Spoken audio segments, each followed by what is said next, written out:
Welcome everyone to Ask the Expert. I'm so excited to be here. Thank you, My Carolina, for this opportunity. Always grateful for you and my alma mater for being such a huge part of my life. Thank you all for being here. My name is Jackie. I graduated from U of SC in 2016 from the Darla Moore School of Business. I am the founder and CEO of Tidy for Good, which, as Haven mentioned, spiritual organizing and sustainability coaching business. I'm going to go ahead and share my screen with you all. I have some slides prepared. That way you don't have to look at my face this whole time. All right, so just a quick overview of what I'm going to be talking about today. I'm just going to share my story, a little bit of that with you all. I'm going to talk about the Kumari Method of organizing, which is the method that I use to tidy my own home, the method that I use with clients, and the method that I am getting certified in currently. So I'll dive a little bit deeper into that.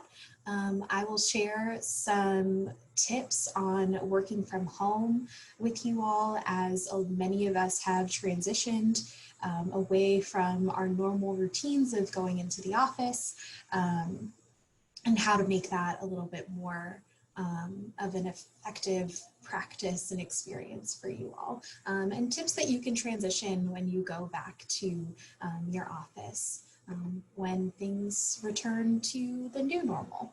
And then we'll have some time for Q&A at the end. Okay, so as Haven mentioned when she was introducing me, I was born and raised in New Jersey.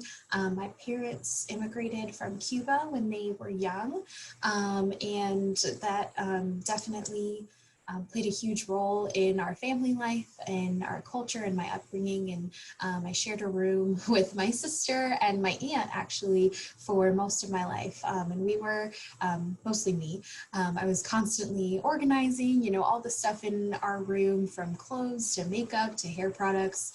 And then family members would often ask me to organize things around the house, and I was really good at it, and so that has definitely influenced, you know, this path that I'm on now.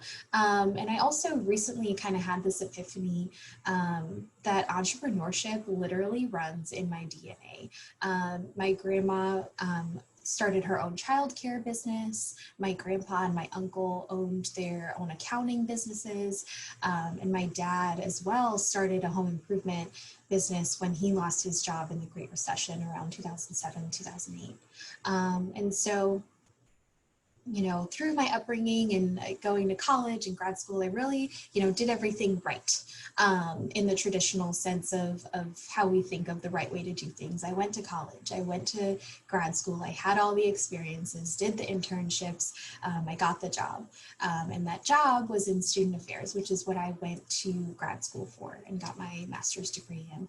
And if you're at all familiar with the field of student affairs, it is very much being overworked and underpaid.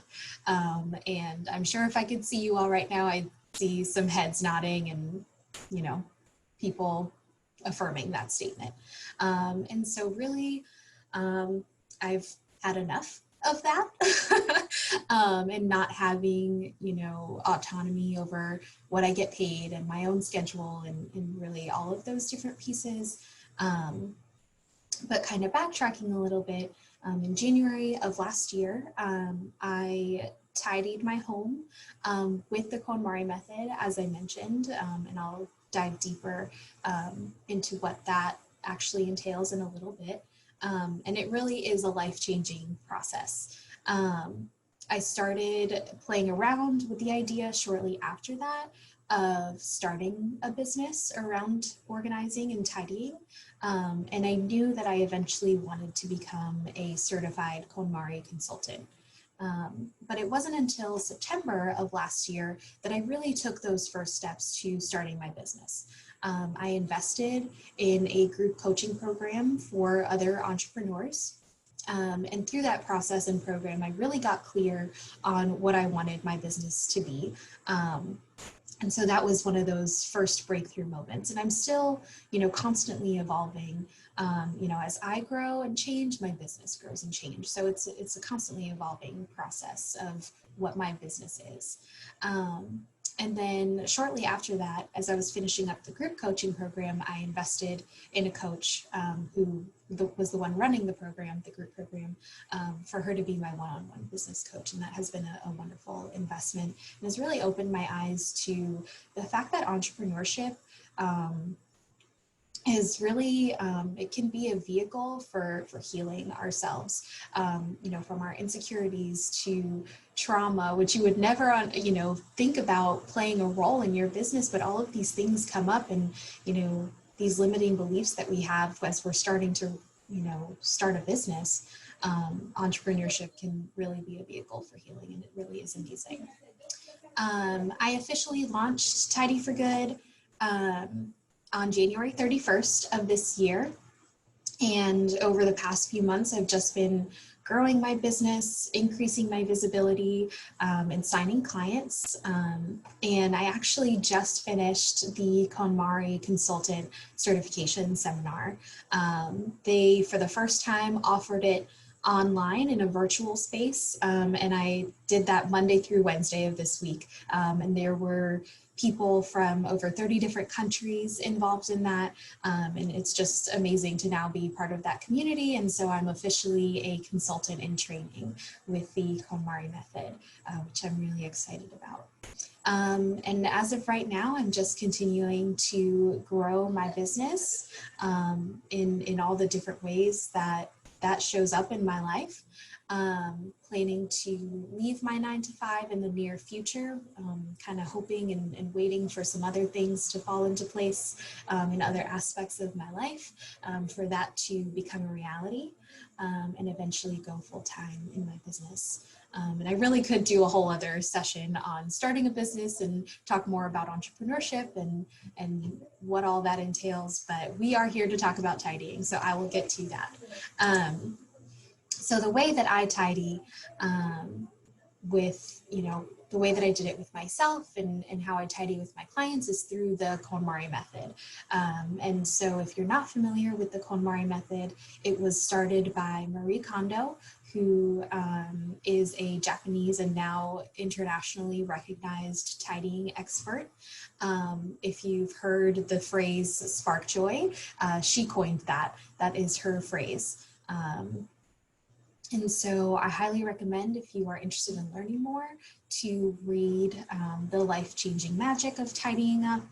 That was her first book, and then Spark Joy is the follow-up to her first book. And she also just came out with a new book called Joy at Work.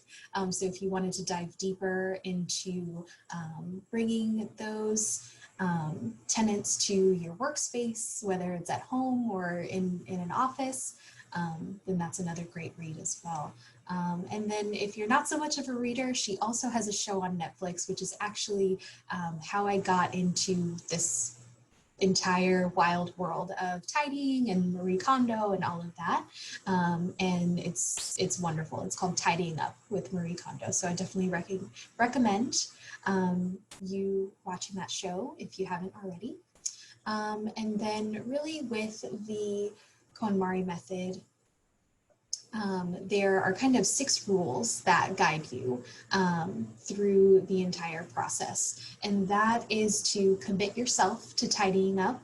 A lot of folks, when they start to tidy, they get burnt out really quickly.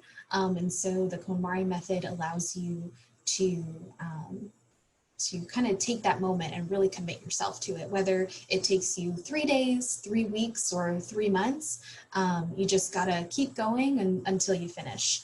And then another aspect is to imagine your ideal lifestyle, which is probably my favorite part of the entire method. It really brings that piece of mindfulness and intentionality into tidying your home, which I think a lot of other methods don't really consider that all the time. The third is to finish discarding first. So this is really important so that, you're not trying to, organize things as you're also discarding them. And that really comes into play when you're figuring out storage solutions and all of that. So you don't go out and buy unnecessary storage solutions, you know, and then ultimately realize that you didn't need them in the first place. The fourth is to tidy by category, not location, and we'll get into those categories in a second. It's really important to follow the correct order. And then going back to that idea of spark joy, with every single item in your home, you have to ask yourself if it sparks joy. And so the actual categories of the Kumari method, and again, it's important to follow these in the correct order, are clothing, books, paper, komono, which is the Japanese word that translates into miscellaneous items, and then finally sentimental items. So we start with clothing because it's the easiest for most folks. You know, the whole process can be challenging, but we start with clothing because there tends to be less of an emotional attachment to clothing. You know, if we were to start with sentimental items, we would fail. That's just the cold hard truth, because we're so sentimentally attached, of course, to those items, and we haven't honed our ability to know what sparks joy for us. And so we start with clothing and move through all of the different categories. And as they kind of increase in emotional difficulty, we also increase our capacity to know what sparks joy. So it kind of gets more difficult and easier at the same time, if that makes sense. And so something I wasn't expecting with the Kumari method was its influence and impact on all the different areas of my life and really my life as a whole. And so KonMari really emphasizes mindful and intentional living, cultivating and expressing gratitude, and showing respect for all things, whether it's ourselves, the spaces that we occupy, all of our belongings within those spaces, and of course each other. And for me, that translated to my personal impact on the planet and the environment. So starting to think about being more mindful about the products I use, their packaging, and who makes them. So making sure that, you know, workers are being treated and paid ethically and fairly. Actively practicing gratitude towards our planet and not acting or living in a way that negates that gratitude. So acting in alignment with my gratitude and with my values. And then respecting nature, our planet, and the people who inhabit it. This really started as a personal practice. It's funny, this is kind of a story that I go back to, is to kind of show how simple this transition can be in being more sustainable. I needed new mascara. I was getting rid of an old empty tube of mascara, and it was like this slow-mo moment in like a movie of like tossing the mascara into the waste bin. And I was like, what gives me the right to send that to a landfill, you know, far beyond, you know, my time on this planet? And so that is like very dramatic, I know, but that's the reality. And so I did a quick Google search for, you know, zero waste sustainable makeup. And that kind of just led me down this rabbit hole that here I am almost a year later. And, you know, I'm just living this life that I've reduced my waste and my carbon footprint so much, and I really enjoy helping other people do that as well. And it's really been eye-opening for myself, my friends, family, and of course my clients as well. And I really enjoy bringing this perspective and value to my clients through sustainability. All right, so working from home, I obviously can't see you all, but I would love to know like who normally works in an office and who works from home normally, because ultimately I hope that you are in a space, in a work environment that suits you and that sparks joy for you. And these tips, can apply to any workplace. But especially if you normally, work in an office like I do and had to transition to working from home. And if you've been struggling with that, I hope that you can implement some of these things into your regular practice and into your new workspace. And so creating a tidy haven. We talk a lot about like having power corners with the Kumari method, where it's just an area that has all belongings of yours that really spark joy. And it's just you look at it, or you occupy that space, and you feel energy, power, calm, safety. And so that's really important to bring that feeling into your workspace. I actually reorganized my office on campus. I work at Coastal Carolina University a few months ago, and I have this like huge power corner with, my degrees are in it, and pictures from my time in college, and little sentimental items and memorabilia. That's just like, it's such a representation of my life and who I am and the experiences that I've had. So I just, there was so much other clutter around that I wasn't able to focus on those things. And now that I've decluttered, I can really focus on that beautiful power corner. So creating a tidy haven where you don't have all this clutter that's distracting you from your work, so that you're able to work, effectively and efficiently, is really important. It's also important, especially when we're working from home, to signal the start of the workday. So whatever your morning routine looks like, bring in a practice that tells your brain and your body, okay, we're starting to work. Now that being said, set really good boundaries and take breaks.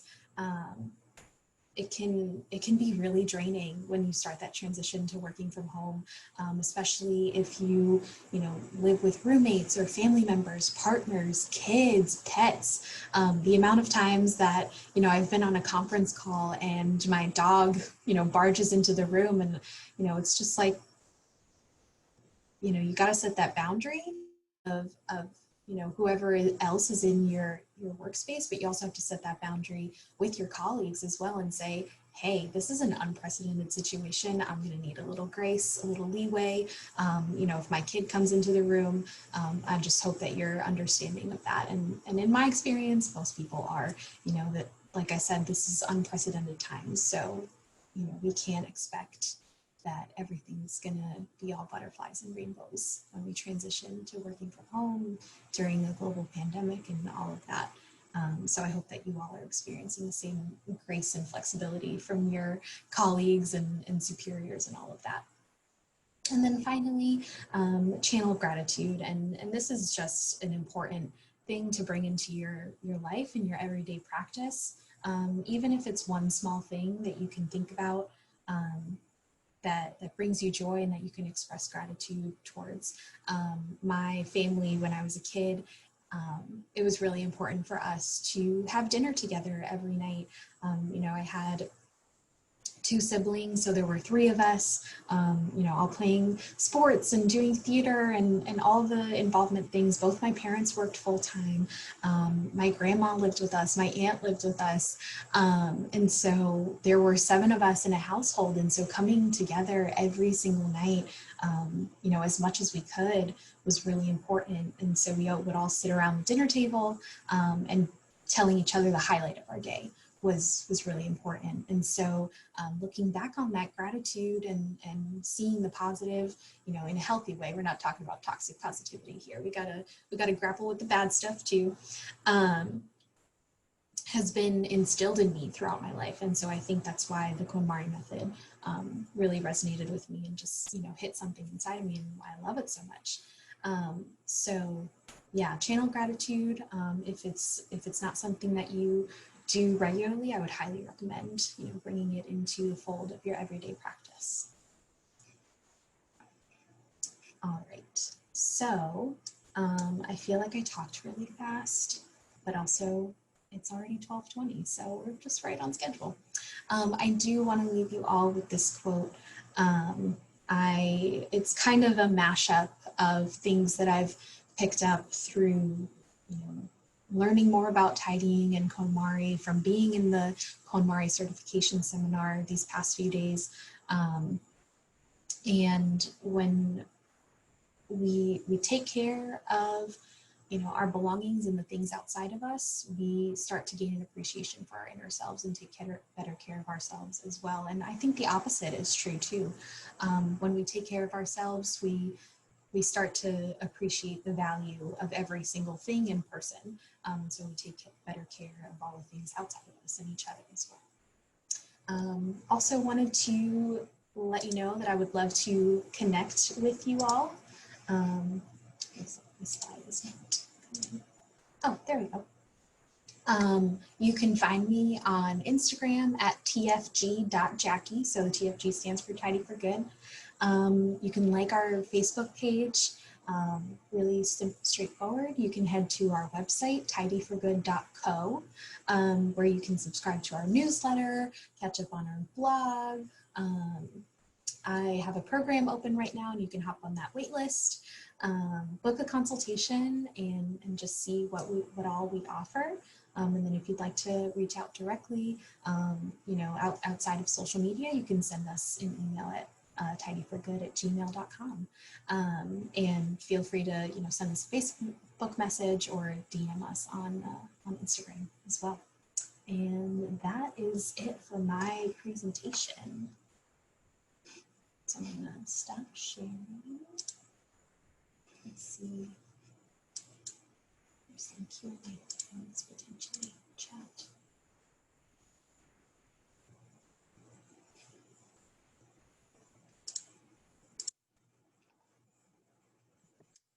Okay, so we have a question. Where do pictures, photos come into the order?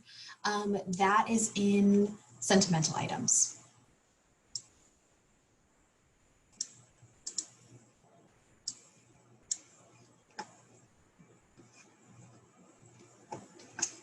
What other questions do you all have?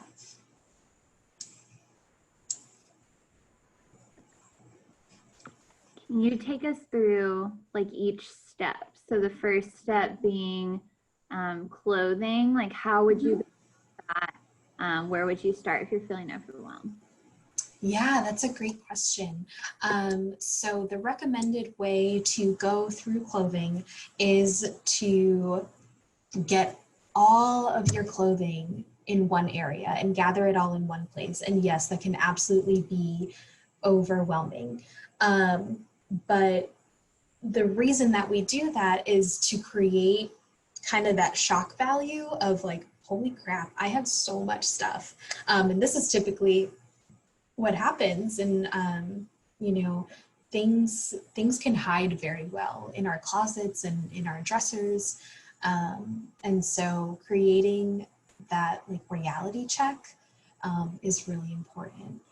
I suggest, you know, if you bring all of your things into one place, if you have an extra room that you can use to kind of just keep out of the way and out of sight while you're not working on it, that can be really beneficial and reduce the overwhelm. I was lucky enough to have that. So I had a spare bedroom where I just brought all of my clothes from my closet and my dresser and just put it there. I'd go through it, and when I got tired, I could close the door on the mess and come back to it the next day and the day after that. So yes, I recognize it can be overwhelming, but it's really important to see how much stuff we have, to really get a sense of how much we don't need. Yeah. I see a question in the chat. Any suggestions for cleaning up digital photos and files? That is also a great question. I think really, and this applies to, you know, the whole process and all of our belongings, you got to do what is best for you. And so I think just knowing what you can immediately do away with, because with the paper, you know, physical paper category, the goal is ultimately to get rid of as much as possible. So I would, maybe say if your digital files and documents are overwhelming to you, then I would have that same goal in mind. So get rid of as much as possible. Obviously photos, if they're in a digital format, you can definitely go through those in the sentimental items, but old files, essays from college, things like that, you probably don't need to hold on to. So get rid of as much as possible. Organize what you need to keep forever, really important documents, and put those in an organized folder. And then anything that you need to take immediate action on in terms of a digital file, then put those in a separate folder as well, and then go ahead and take that immediate action. So there's a little bit of accountability in there that you've got to keep with yourself too, in terms of taking immediate action on those things that need to be taken care of. Do I have before and after shots that I can share with the participants? Yes, I do. Haven, would you like me to share those now, or would there potentially be an opportunity to share those afterwards? Yeah, totally up to you. If you'd like to share your screen, you can share them now, or we can also link them with the recording of the video afterwards. Yeah, absolutely. What I think I will do is direct you to my Instagram and my website, because I have several before and afters. And then what I also wanted to mention in the highlights on my Instagram, I have several client journeys, so you'll be able to see their progress. I have my own tidying journey in the highlights. And then I also, like I mentioned, I have a highlight specifically for when I organized my office on campus. And so I walk you through the entire process with captions and all that stuff. So I think that's the best place to get before and after and kind of the whole transformation. So yeah, thank you, Robin. Good question. Okay,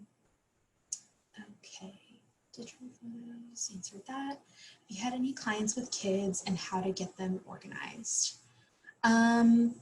I have had clients with kids. The children were not actively involved in the tidying. I recommend if they are 3 or above, then you can start to actively engage them in the tidying process. And that can be challenging, of course, I understand that. But that's kind of what I'm here for, to help y'all out and guide you through that process, especially with young kiddos.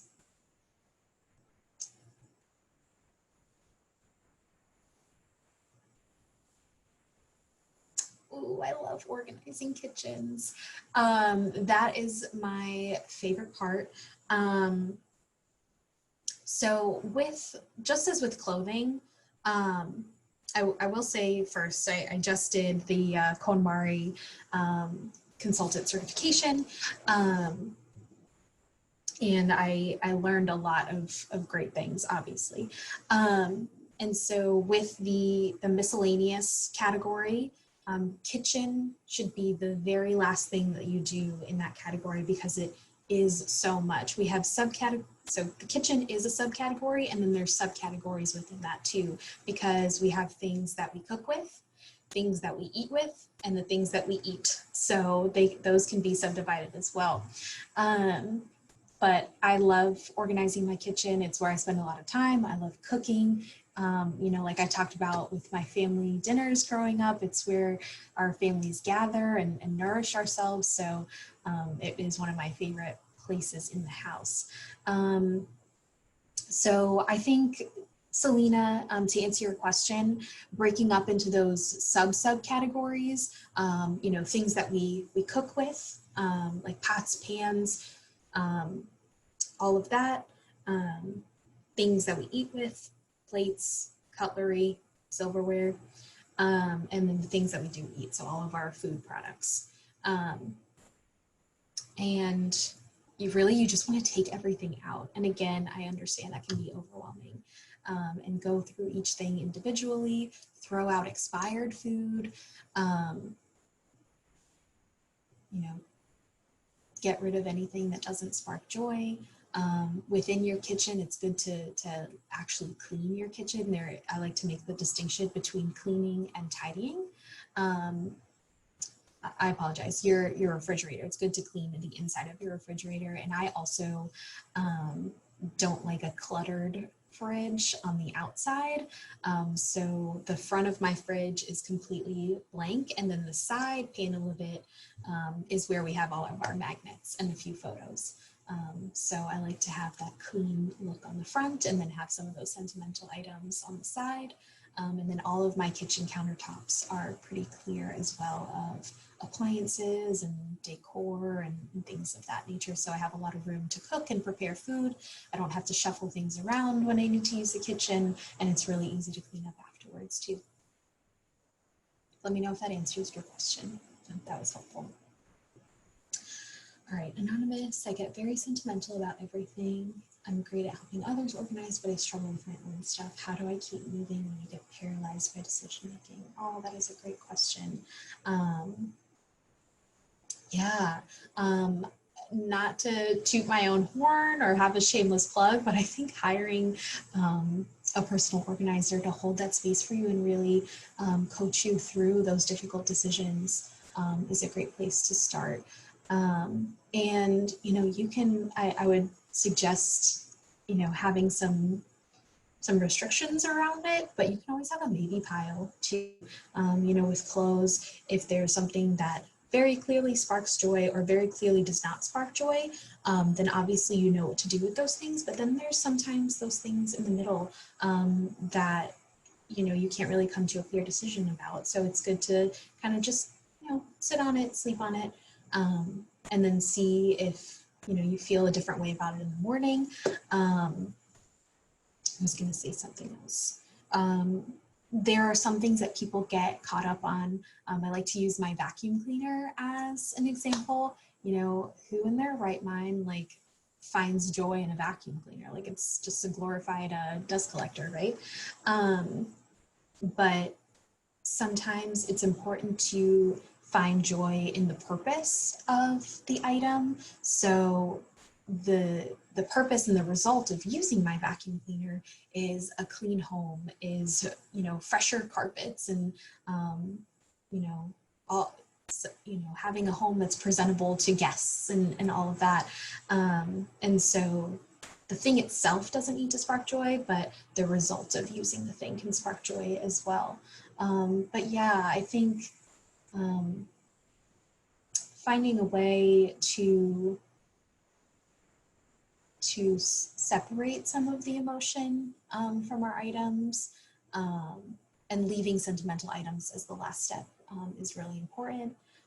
And then bringing someone on to help you in that process is really dramatic of a change and transformation, and hold that space for you. I hope that answers your question. Do you recommend using a list to keep track of all the subcategories that need organizing? Yes, 100%. I absolutely do. I found one on Pinterest that I printed out and had on my fridge during the whole process. And, you know, I'm that type of person that will write something on my to-do list that I already did just so I could cross it out, because that was just really satisfying for me. So every time I got through something, and it's a good reminder too, because sometimes you don't think about a certain item that you might have that falls into a certain category, and you're like, oh shoot, I didn't think about that. Let me go, you know, grab those batteries, you know, grab that charging cord, so that I could bring it all together. Yeah, definitely use a list.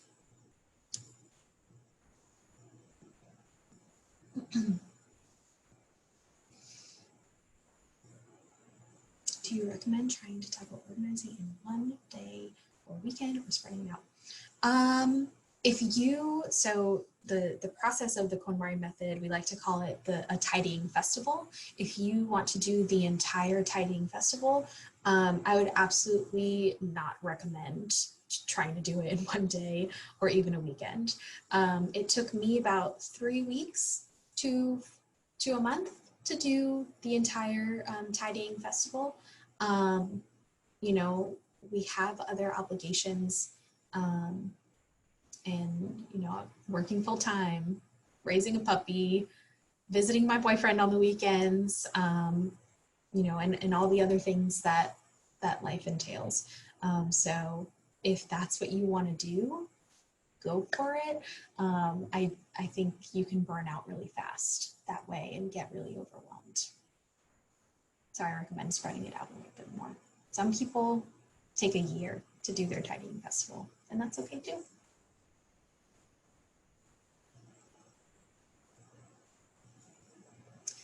What can you use to organize items if you don't have much storage space, many closets?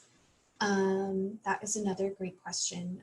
So specifically with the KonMari method, one of the goals is to, you know, keep only what sparks joy, to the extent that you don't have to buy any new storage items. When I did my tidying festival, I did not buy a single, not even a new basket. I already had everything that I needed. That being said, that's not the case for everybody, and that's okay. You know, I think it's good to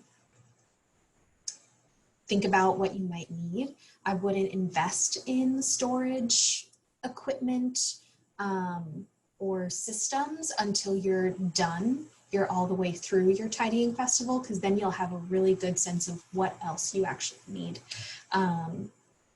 So yeah, I think, again, just finding what works for you. In terms of a sustainability aspect of it, definitely recommend buying furniture and storage systems secondhand, or that are, you know, sustainably sourced, ethically produced, all of that good stuff. And there are countless, you know, businesses and companies out there that have those kinds of products. So I know we all love IKEA, but they are not the most sustainable company in the world in terms of materials and all that. Ooh, this is another good question. How often do you recommend reorganizing? If you do the KonMari method properly and, you know, from start to finish, you will never need to reorganize your home again. And I'm sure people are a little dumbfounded by that. Definitely recommend spring cleaning. Again, cleaning and organizing are two different things. Cleaning is the act of confronting nature. Things get dirty, that's nature. Tidying is the act of confronting yourself.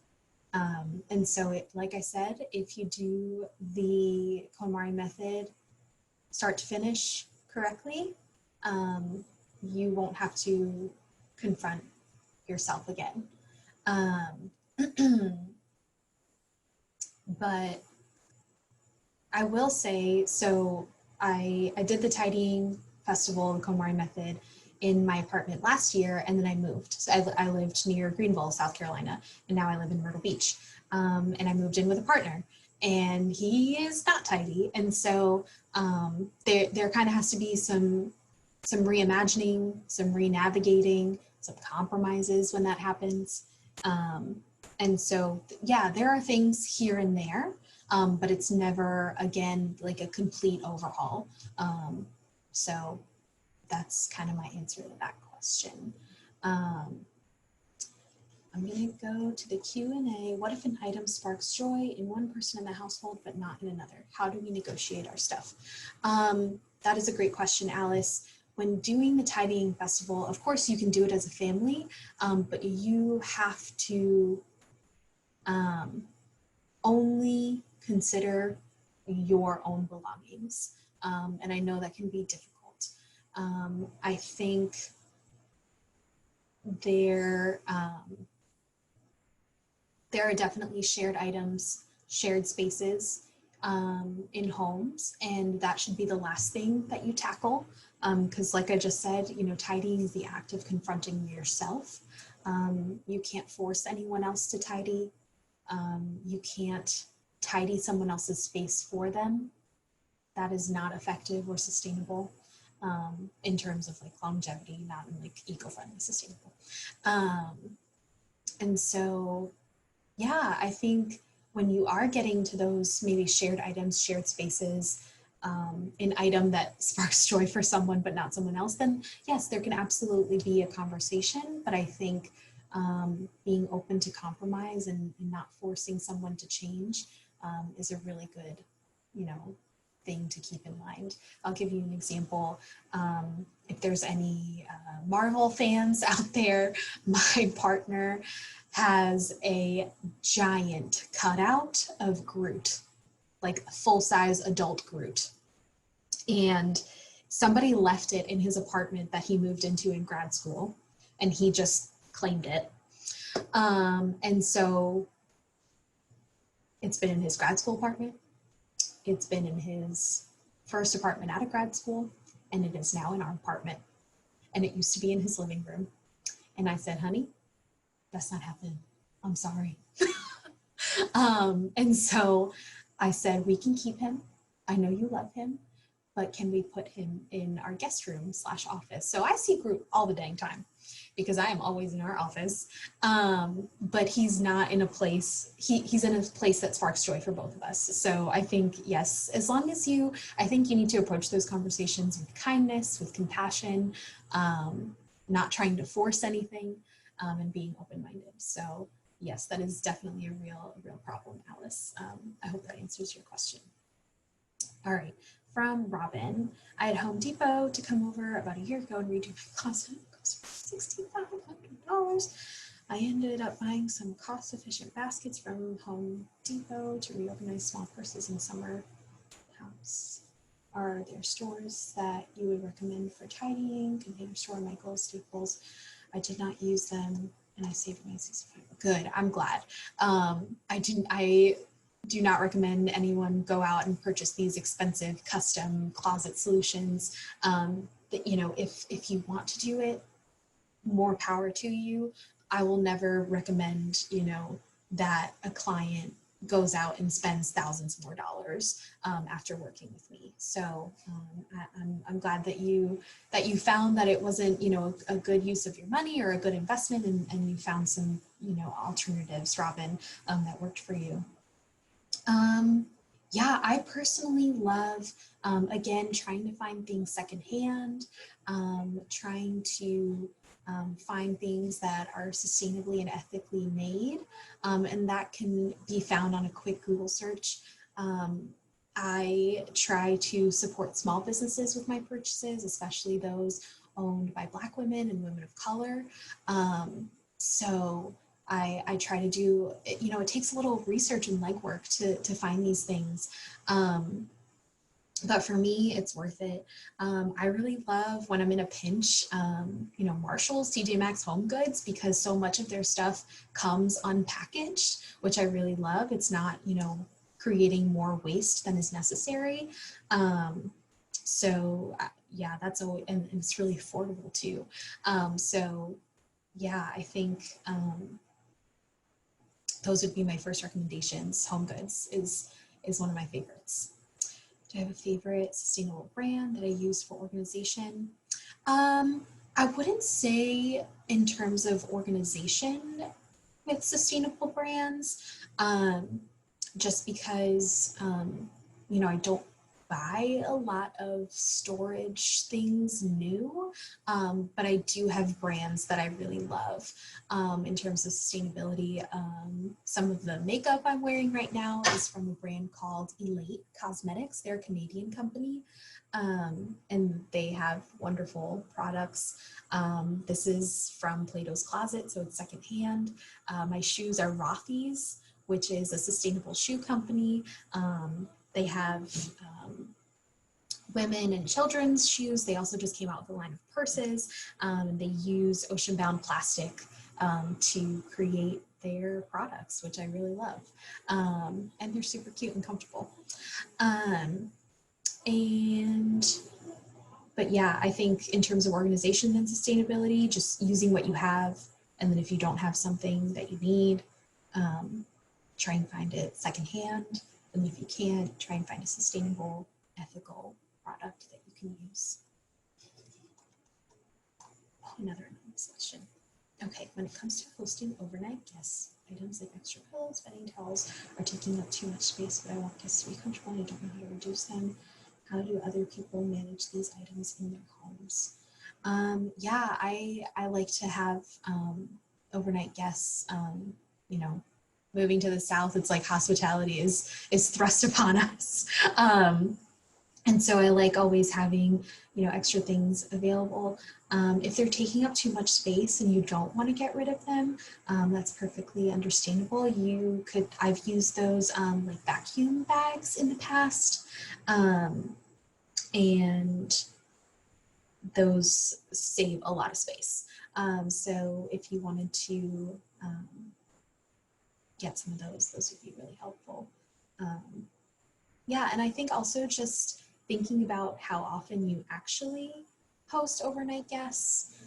If you need as much extra linens and pillows as you have, if you could downsize at least a little bit, that's another good question to reflect on. Where should we donate items we are getting rid of? Anywhere besides Goodwill. If you're donating clothes and accessories, ThreadUp is a really, really good place to donate, because you basically, I think they call it like a clean out kit. You could print a shipping label for free, and then just pack the clothes that you want to get rid of in whatever, you know, bag, box that you have available to you. Send it off, and if they're able to sell it, then you get a payout for it. And then if they're not able to list it on their website, then they will send it to a recycling facility that recycles your clothing responsibly. So your clothes are not ending up in landfills, they're not ending up in our water sources. So I really love ThreadUp, and really in general, just outsourcing things so that it makes this process easier. You know, sometimes there isn't an easy way out, but when there are, take advantage of them fully. So I really love ThreadUp. And especially right now, a lot of thrift stores are not able to operate because of COVID-19. And so they're having to send a lot of their donations to the landfill, which is not great, obviously. The name of the site I just mentioned is called ThreadUp, like in clothing thread. I can type it in here too. And I've bought some things from them. Personally, I enjoy thrifting in person better, you know, as opposed to any online shopping for clothes, because I just, you know, can get a better sense of things that fit me, how they look, and not having to deal with the online returns and all that nonsense. So just my personal preference. I have really good questions.